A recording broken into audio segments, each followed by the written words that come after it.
সুপ্রিয় দর্শক, ধামাকা ধামাকা এবং ধামাকা রাজনাথ সিং এর যে বক্তব্য, সেই বক্তব্য ইউনূসের কাছে এক ধামাকা হিসেবে এসেছে। সীমান্ত বদলায়, সিন্ধু বদলাতে পারে।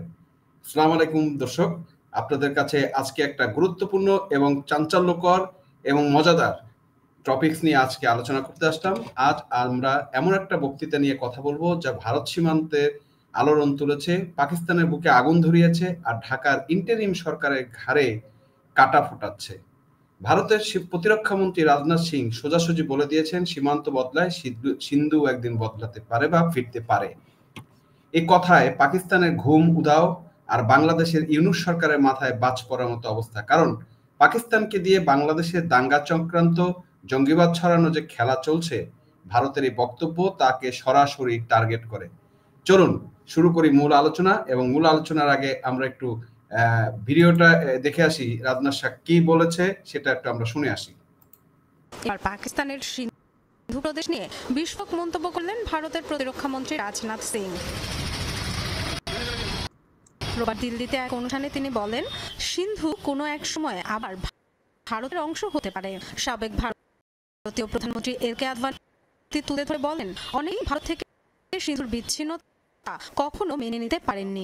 সিন্ধু প্রদেশ রাজা দশরথ জি কে আজ সিন্ধু ভূখণ্ড এখন ভারতের অংশ নাও হতে পারে, কিন্তু ঐতিহাসিকভাবে সিন্ধু সভ্যতা সবসময় ভারতের অংশ হয়েই থাকবে।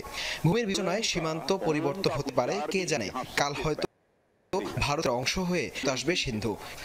দর্শক শুনলেন, কাল হয়তো ভারতের অংশ হয়ে ফেরত আসবে সিন্ধু। এটা একটা স্পষ্ট বার্তা রাজনাথ সিং এর। আমরা আরেকটু শুনি। সেখানকার মানুষ যারা সিন্ধুকে পবিত্র ভাবে, তারা আমাদেরই অংশ, তারা আছে সেটি বিষয় নয়। সপ্ত সিন্ধু के रूप में দর্শক, রাজনাথ সিং দিল্লির সিন্ধি সমাজ সম্বন্ধে দাঁড়িয়ে বলেন, আজ সিন্ধু ভূমি হয়তো ভারতের অংশ নয়, কিন্তু সভ্যতার বিচার করলে সিন্ধু সবসময় ভারতের অংশ। সীমান্ত তো বদলাতেই পারে, সিন্ধু একদিন ফিরে আসতে পারে। বন্ধুরা, এটা কোনো ইমোশনাল লাইন না, এটা সভ্যতা সংস্কৃতির বক্তৃতাও না, এটা ভারতের পক্ষে কৌশলগত সামরিক রাজনৈতিক বার্তা। কারণ পাকিস্তান আজ তার সবচেয়ে দুর্বল অবস্থার মধ্যে আছে।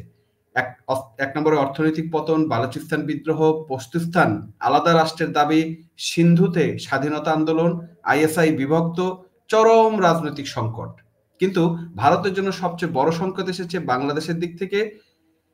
ইয়ার ওয়ারলেসে পাকিস্তান থেকে জঙ্গলি নির্দেশ, বাংলাদেশে আইএসআই ঘনিষ্ঠ ছাত্র উপদেষ্টাদের দৌরত্ব, কক্সবাজার চট্টগ্রাম হয়ে ভারত বিরোধী সন্ত্রাসী রুট, সেভেন সিস্টার আক্রমণের হুমকি, ভারতের বিরুদ্ধে ধর্মীয় উন্মাদনা বা উগ্রবাদী উন্মাদনা।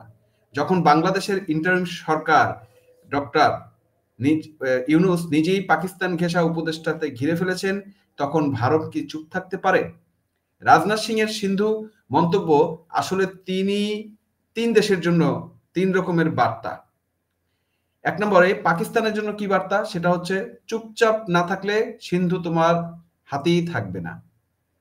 বাংলাদেশের ইউনূসের জন্য বার্তা হচ্ছে কি, পাকিস্তানের হয়ে আগুনে ঘি দিলে ভারত হাত গুটিয়ে বসে থাকবে না। আর ভারতের জনগণকে ভারত বলছে, রাজনাথ সিং, ভারত তার সিভিলাইজেশন বাউন্ডারি পুনর্গঠন করতে প্রস্তুত। তার মানে ভারত তার সমস্ত শক্তি নিয়ে প্রস্তুত যে কোনো ঘটনার জন্য। এটা কিন্তু স্পষ্ট বার্তা। পাকিস্তানের ভয় কোথায়? এটা সাধারণ কথা নয়। পাকিস্তানি সরকার বলছে এই বক্তব্য উস্কানিমূলক, বিপজ্জনক এবং আন্তর্জাতিক স্থিতিশীলতার বিরুদ্ধে। কেন এত ভয়? কারণ পাকিস্তান খুব ভালো করেই জানে 1971 সালে ভারত যেমন পূর্ব বাংলাকে মুক্ত করেছে, ঠিক তেমনি চাইলে সিন্ধুতে আন্দোলন প্লাস সামরিক চাপ এবং আন্তর্জাতিক সমর্থন দিয়ে নতুন মানচিত্র তৈরি করতে পারে। সিন্ধিরা নিজেরই স্বাধীনতা চাচ্ছে। জেএসএম নেতা শফি বুরফাত ভারতকে বক্তব্যকে বলেছেন ঐতিহাসিক, উদ্দীপনামূলক এবং ভবিষ্যতের পথ নির্দেশ। বন্ধুরা, এটা পাকিস্তানের জন্য একটা ভয়ঙ্কর বার্তা। কারণ সিন্ধু হারালে পাকিস্তান ভেঙে যাবে, সিন্ধু চলে গেলে পাকিস্তানের অর্থনীতি শেষ হবে, করাচি চলে গেলে বন্দর রাজস্ব শেষ, সেনাবাহিনী তার প্রধান রুট হারাবে, বেলুচিস্তান স্বাধীন হয়ে যাবে, পাকিস্তান ভেঙে 4 টুকরা রাষ্ট্র হয়ে যাবে। আর ভারতের রাজনাথ ঠিক এই হিসাবটাই ধরেই বললেন, সীমান্ত বদলায়। কথাটা কিন্তু খুবই সুদূর প্রসারী একটা বক্তব্য যেটা আপনারা শুনলেন। অনেকে ভাবেন রাজনাথের সিন্ধু বক্তব্যের সঙ্গে বাংলাদেশের সম্পর্ক কি? বন্ধুরা, সম্পর্ক আছে। এটা সবচেয়ে গুরুত্বপূর্ণ যে বিষয়টা সেটা হচ্ছে ভারতের কাছে গোয়েন্দা তথ্য আছে যে বাংলাদেশের বর্তমান ইন্টারিম সরকারের ভিতরে থাকা পাকিস্তানপন্থী উপদেষ্টারা আইএসআই এর সাথে জড়িত। ভারত বলেছে বাংলাদেশ হয়ে ভারত আক্রমণের প্ল্যান, সীমান্ত দিয়ে জঙ্গি ঢোকানো, ধর্মীয় উগ্রবাদী দিয়ে ভারতের বিরুদ্ধে উত্তেজনা সৃষ্টি এবং ভারতের পূর্ব সীমান্ত বিশেষ করে সেভেন সিস্টার অস্থিতিশীল করার একটা ব্লু প্রিন্ট। এটা কে বলেছে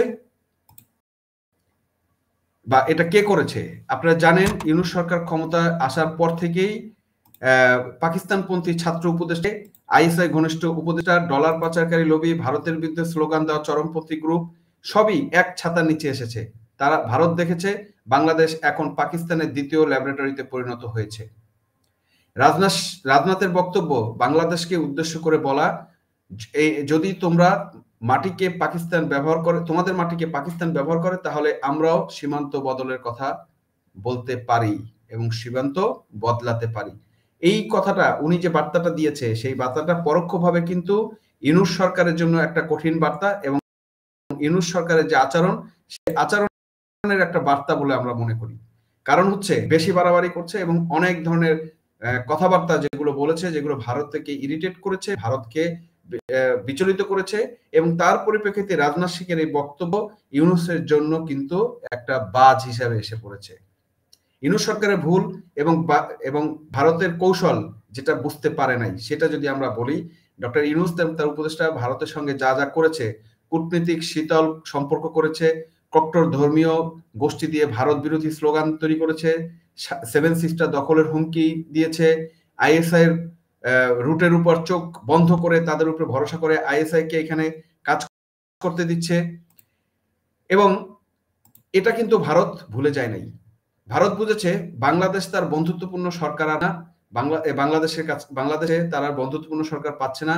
ভারত জানে যদি সরকার পাকিস্তানের শান্তপূর্ণ শাখা হয়ে যায় তাহলে আঘাত পাকিস্তান বাংলাদেশ কি দেবে? কথাটা বুঝেন। ভারত জানে যদি কোনো সরকার পাকিস্তানের শান্তিপূর্ণ শাখা হয়ে যায় তাহলে আঘাত পাকিস্তানকে নয় বাংলাদেশ কি দিবে। তাই ভারত বলল সীমান্ত বদলায়। তার মানে এটা কিন্তু শুধুমাত্র যে সিন্ধুর বাণী দিয়েছে বা সিন্ধুর জন্য দিছে সেটা না, এটা কিন্তু ইন্টারিম এবং বাংলাদেশের জন্য, ইউনূসের জন্য এবং বাংলাদেশের জন্য একটা আশাহীন সংকেত। কারণ সীমান্ত বদলায় শুধুমাত্র যে সিন্ধের সীমান্ত বদলাবে, তুমি সেভেন সিস্টার খেয়ে ফেলতে চাচ্ছ, আর সীমান্ত যে বদলায় দিবে না তার গ্যারান্টি কি? এটা শুধু পাকিস্তানকে ঠেলা নয়, বাংলাদেশের ইন্টারিম সরকারকে একটা সতর্ক বার্তা। বাংলাদেশ যদি পাকিস্তানের প্রক্সি হয়ে যায় তাহলে ভারত ভূরাজনৈতিক মানচিত্র বড় পরিবর্তন আসতে পারে বলে ইঙ্গিত দিয়েছে। ভারতের তিনটি স্ট্র্যাটেজিক সিগন্যাল কিন্তু এই বক্তব্যে আছে, রাজনাথ সিং এর এই বক্তব্যে। 1 নম্বর, পাকিস্তানকে তোমরা সিন্ধু নিয়ে নিশ্চিত থেকো না, এটা খোলা সমুদ্রের মতো বার্তা। বাংলাদেশকে বলেছে বাংলাদেশকে দিয়ে আগুন জ্বালালে ভারত চুপ থাকবে না, বিশেষ করে ইউনূস সরকারের ভারতের প্রতি শত্রু ভাবাপন্ন মনোভাব, জঙ্গির ম্যান্ডেট, সীমান্ত অনুপ্রবেশ এবং ধর্মীয় উস্কানি এসব ভারতের নিরাপত্তার জন্য হুমকি। ভারত একটি আন্তর্জাতিক কমিউনিকেশনের যেটা ব্যাপার আছে, ভারত একটি সিভিলাইজেশন স্টেট এবং দক্ষিণ এশিয়ার নতুন মানচিত্র তৈরির ক্ষমতাধর এবং সেই রকম ক্ষমতা কিন্তু ভারত রাখে। এটা পাকিস্তান চীন অক্ষের মেরুদণ্ড ভেঙে দিতে সক্ষম। একটু ব্যঙ্গ করে যদি বলি, যেদিন এই রাজনাথ সিং যে বললেন সিন্ধু একদিন ফিরে আসতে পারে, সেটা কিন্তু পাকিস্তান বলল কি উস্কানি। আর ঢাকার ইন্টারিম সরকার ভাবতেছে এখন বসে বসে এবার তো আমাদের পাকিস্তান ভাইয়েরা বিপদে। মানুষের জন্য মানুষ হাসে এজন্য কারণ এই সরকার পাকিস্তানকে এতদিন লালন করেছে, যেভাবে ছাত্র উপদেষ্টাদের দিয়ে এই যে আইএসআই এর মাধ্যমে প্রশিক্ষণ দেওয়া, পাকিস্তানের এই যে ধর্মীয় উগ্রবাদকে এখানে তৈরি করা বা জাগায় তোলা, ভারত বিরোধী স্লোগান সরানোর সুযোগ তৈরি করে দেওয়া এবং এই বিচ্ছিন্নতাবাদীদেরকে উৎসাহ দেওয়া। এখন ভারত যখন পাল্টা বার্তা দিল, এরা আবার বলছে ও এটা খুব ডেঞ্জারাস, এটা রাষ্ট্রীয় কৌতুক। রাজনাথ সিং এর বক্তব্য দক্ষিণ এশিয়ার ভবিষ্যৎ বোঝায়। পাকিস্তান ভেঙে যেতে পারে, সিন্ধু, বেলুচ এবং পশতুন তিন দিকে থেকেই চাপ, বাংলাদেশ সরকার আন্তর্জাতিকভাবে বিচ্ছিন্ন, আইএসআই ঘেঁষা নীতি, ভারতের সাথে অমর্যাদক আচরণ আর পাকিস্তান চক্রের সাথে আতাত এই সরকারকে অস্থিতিশীল অবস্থায় রেখেছে। ভারত চাইলে দক্ষিণ এশিয়ার মানচিত্র নতুন ভাবে আঁকতে পারে, এটা শুধু সময়ের ব্যাপার। সিন্ধু কোনো সাধারণ বক্তৃতা নয়, এই ইস্যুটা কিন্তু কোনো সাধারণ বক্তৃতা বা সাধারণ এখন কোনো বিষয় নয়, এটা ভারতের সুপরিকল্পিত রাজনৈতিক এবং সামরিক বার্তা। এই বার্তা পাকিস্তানকে সতর্ক করেছে, বাংলাদেশের ইউনূস সরকারকে চোখে আঙ্গুল দিয়ে দেখিয়েছে, আর আন্তর্জাতিক মহলকে জানিয়েছে ভারত শুধু প্রতিরক্ষা শক্তি নয়, একটি সিভিলাইজেশন পাওয়ার। যেদিন সিন্ধু বদলাবে সেদিন দক্ষিণ এশিয়া বদলে যাবে।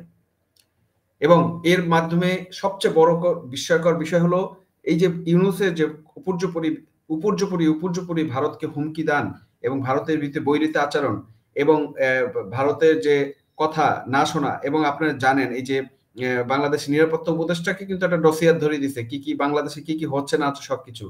সুতরাং সিন্ধু এখন ভারত যখন সিন্ধুর পাকিস্তানের সিন্ধুর উপরে দিচ্ছে, যেটা আজাদ কাশ্মীরের নিয়ে দ্বন্দ্ব ছিল, এখন সিন্ধু মানে আরো একটা স্টেট চলে যাচ্ছে, তো পাকিস্তানে তো থাকতেছে না, সেই পাকিস্তানের প্রেতাত্মা হয়ে এই বাংলাদেশ, এই ইউনূস কি করছে, পাকিস্তানের গোলামি করছে এবং ভারতের বিরুদ্ধে উস্কানিমূলক দিচ্ছে।